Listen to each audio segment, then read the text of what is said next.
There's no legal advice in this video. I'm giving that warning because I am discussing a lawsuit, one that is very tedious. It involves story director Francis Ford Coppola taking on the media outlet known as Variety, who regularly reports on the entertainment industry. 'Cause I've been living life right like I could just die any minute. Going for a ride down the side. Hi everyone, my name is Jake Berry. Welcome to the StudioJake vidcast where I talk about all things pop culture. Be sure to like, share, and subscribe. And if you're watching on YouTube, be sure to ring the little bell every time I post a new vidcast and consider becoming a channel member.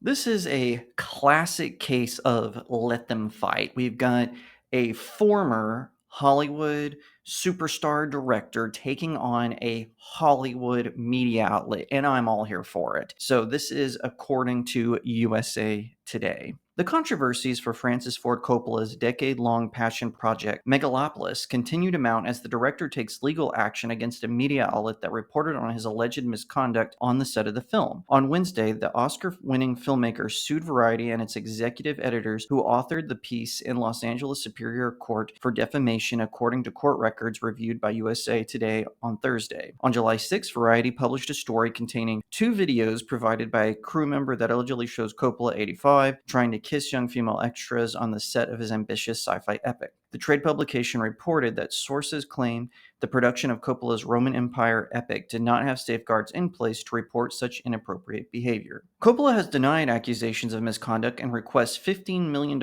in damages as well as a jury trial. While we will not comment on active litigation, we stand by our reporters, a spokesman for Variety's publisher Penske Media Corporation said in a statement to USA Today Thursday. USA Today has reached out to attorneys for Coppola for comment. Francis Ford Coppola slams false, reckless, and irresponsible reporting. The complaint states Coppola is a creative genius, and some people are jealous and resentful of genius.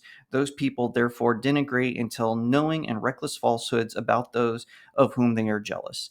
The false and defamatory statements made against Coppola in Variety's article were made to harm Coppola's reputation and cause him severe emotional distress, the lawsuit claims. That harm has been caused. Coppola's lawsuit took umbrage with Variety relying on anonymous on-set sources his lawyers call unreliable because they broke their signed non-disclosure agreement by sharing confidential information about the Megalopolis production. Defendants relied on these supposed sources and, by doing so, acted with reckless disregard for whether the sources this time were telling the truth or not, the suit reads. The filing also denied the claim that Megalopolis did not have checks and balance in place for sexual harassment allegations. Nothing in my 60 years career can equal the painstakingly difficult yet artistically triumphant journey of bringing Megalopolis on the screen. It was a collaboration of hundreds of artists, from extras to box office stars, to whom I consistently displayed the utmost respect and my deepest gratitude, Coppola said in a statement shared with People magazine. To see our collective efforts tainted by false, reckless, and irresponsible reporting is devastation. No publication, especially a legacy industry outlet, should be enabled to use unnamed sources in pursuit of their own financial gain, his statement continued. While I have no intention of litigating this in the media, I will vigorously defend my reputation and have trust in the courts to hold them accountable. All right, so there's a lot more to the article than that. Go to USA Today, where I found the article, so you can take a look at it as well. Like I said, this is a case of let them fight. Listen, if Coppola is innocent of this, I hope that we find this out. I don't want to see a man's name dragged through the mud, even if they're a Hollywood celebrity, over false allegations. I think that is preposterous. I will say, though, that these allegations to me just seem like remnants of that bygone Me Too era, where everyone was pointing fingers at everyone. Soon, actual victims of harassment were being drowned out by fake ones, and movies were being made like Women Talking and things like that that presented false narratives. They would take a true story but then exaggerate it and explode it out of control, or they would do these movies like, I remember I saw one called Boston Strangler starring Keira Knightley, where instead of focusing on the Boston Strangler and his victims, they actually dived into conspiracy theories. Now, it's long been proven that the guy that they caught and tried as the Boston Strangler was, in fact, the Boston Strangler,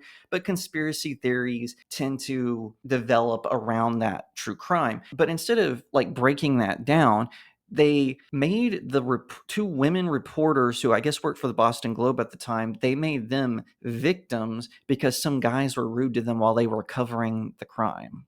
Yeah, how do you take a Boston Strangler true crime film and make it about the reporters? I tell you, it's one thing that I appreciate about this lawsuit is that it is showing the inflated egos and narcissists that both filmmakers and the press have. People like to call the press the mainstream media, but they're not mainstream anymore. There are independent journalists and commentators and opinion makers out there who are way more popular than, say, Dana Bash from CNN, but they have this inflated sense of ego, so that we have to call them the mainstream media. They're just the corporate press. They're the American Pravda. Either name will do. Point is, if the story is false, Variety should face consequences for this. For far too long, the media has gotten away with smearing people. Look at Richard Jewell or the Covington Catholic schoolboys or Kyle Rittenhouse, and the list goes on and on of victims of the media who have no regard for what transpires or the consequences of their reporting.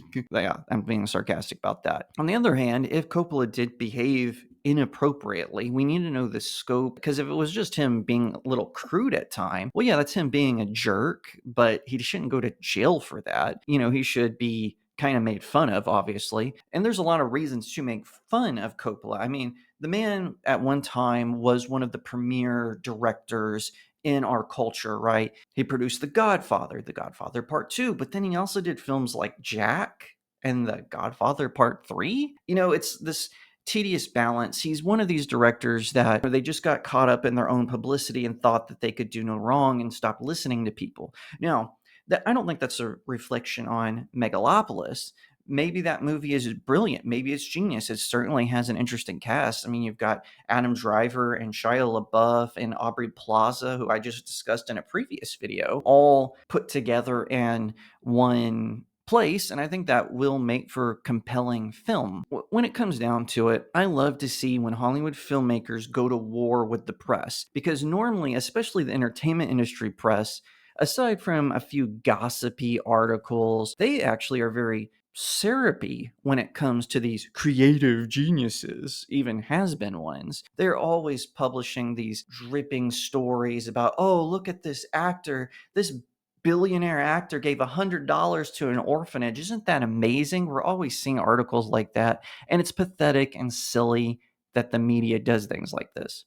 Personally, I want to see how this shapes. Like I said, if he is innocent of these charges and the video is taken out of context, as often we have seen, I don't want him to have his reputation tarred for that. I want to see Variety suffer in court if they lied and defamed and libeled him. If, big if here. Like I said, I'm not a lawyer. I don't know the nuances or the legalese in these cases, but I want to see justice done properly. If Ford is being falsely accused, if someone is bearing false witness against him, then I do think that the people responsible, including Variety, the executive editors, and the reporters involved, should be held accountable. They should print a retraction, they should lose in court, and it should go to a jury trial, because this is a big deal.